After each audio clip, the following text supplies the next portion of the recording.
Come along, children. Now we're going to have a little music.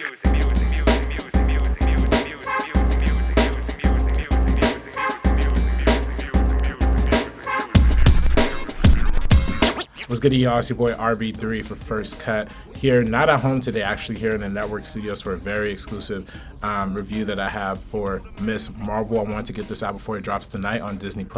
Ms. Marvel is the new MCU show that's featuring the iconic Kamala Khan. Now, Kamala Khan is a character that I wasn't all that familiar with a couple years ago. She's a relatively new character. My introduction to her came from the new Avengers video game that they just put out. That was really the first time I ever really met her. And through that game, you know, you spend a lot of the beginning of the game with her, but towards the end, she kind of becomes more of a background character. So I was excited to see this new MCU show and how they're going to portray her.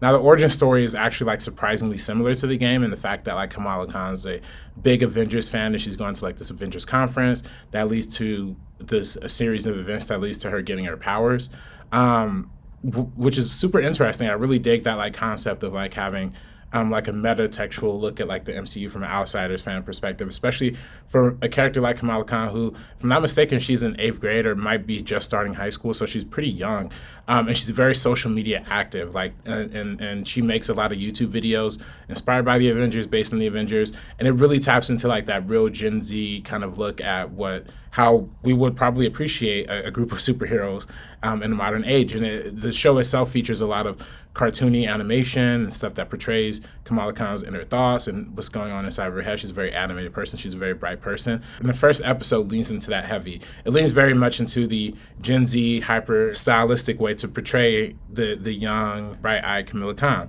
Ms. Marvel taps into a lot of the themes of being like a young teenage girl, and in a very similar way to like Bo Burnham's movie 8th Grade as well. Like that's one of the things I compared it to on Twitter, because you know 8th Grade took a very humanistic, very realistic, and very grounded approach to telling a human story about young people, and we don't really see that too often.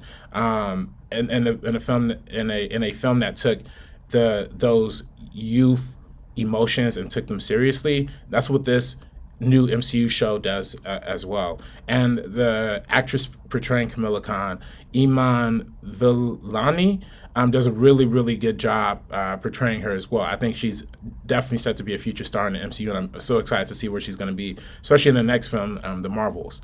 She also has a really cool group of friends, too. You know, she has Bruno, she has Nika, she has all these other people, and not necessarily in her friend group, but somebody who she's getting close to, this kid named Cameron.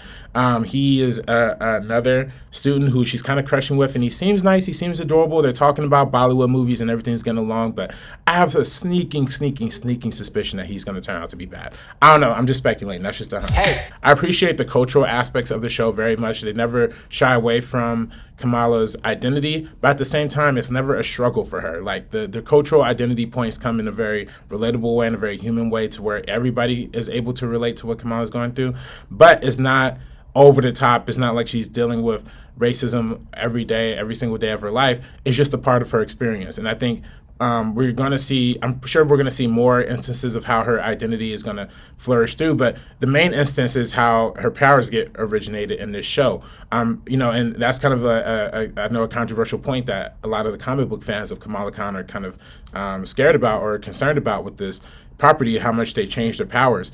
In the comic books and in the video game, where again I'm familiar with her, she has a very stretchy power that kind of replicates Fantastic Four's Reed Richard, where her hands get really, really big, or you know, I'm sure they get small too, but I don't really know what the purpose of small hands are.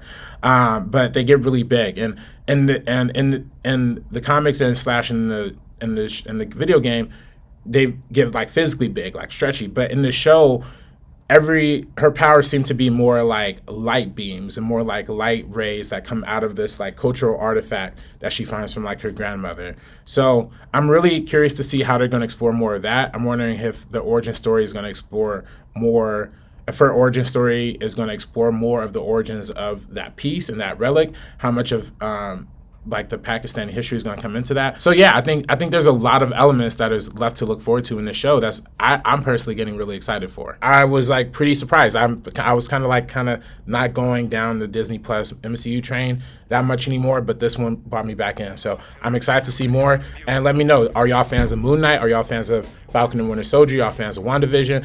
which Disney plus MCU show has been the best so far? Let me know all that in the comments down below. And do y'all think Brie Larson is showing up in Ms. Marvel? Because I think so. I mean, they allude to her so much. Like, Kamala Khan's such a big fan of her that I think that she's just bound to show up eventually. Anyway, let me know what y'all think in the comments down below. This is your boy RB3. Subscribe to First Cut. Subscribe to The Meaning Of on any podcast forum that you can find podcasts. Y'all already know the good stuff. Follow me at Director RB3 on all social medias, and watch out for a timestamp release really soon. With that being said, peace.